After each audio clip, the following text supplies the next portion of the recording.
یتیم په مسکین باندې مدام خلقا زورېږي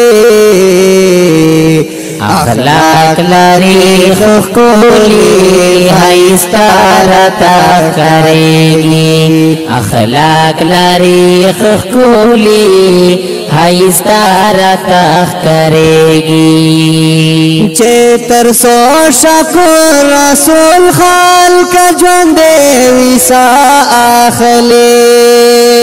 چې تر سو شکر رسول بسم الله الرحمن الرحیم السلام علیکم قدرمنه روغلاینه دا یونیورسيټي پلازا دو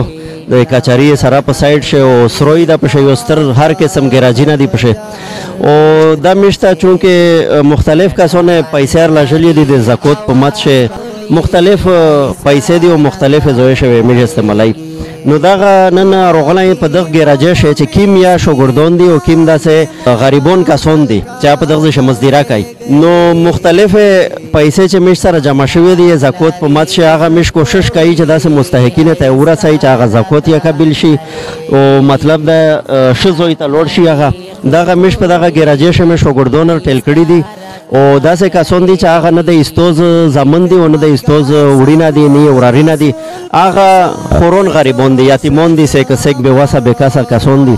نو دغه بنده زه هر شریکیشن دی ته د سد زکات الپیسې دي دغه او تقسیم کوو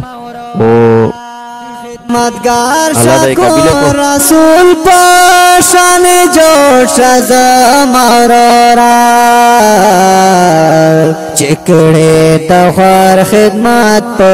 دیہو پاک اللہ مندگی چکڑے تخوار خدمت پا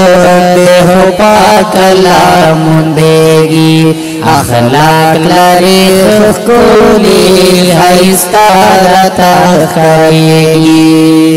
یتیم په مسکین باندې مدام خلقا زورېږي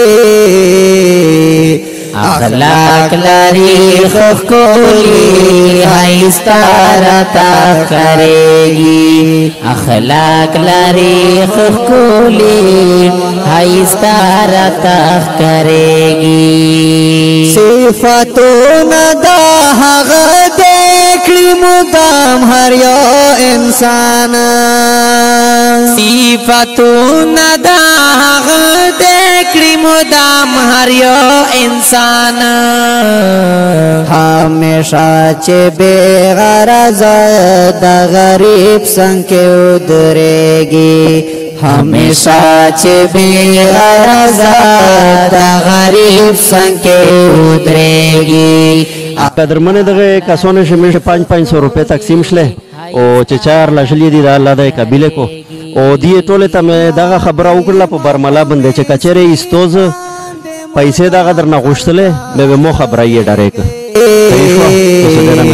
اخلاق لري خولي هايستا رتا کړېږي اخلاق لري خولي هايستا رتا کړېږي زنه ډېر غمخوار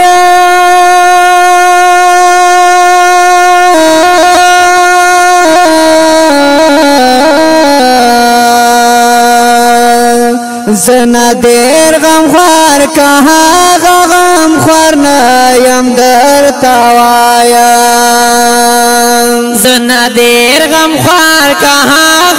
غمخوار نیم در توایم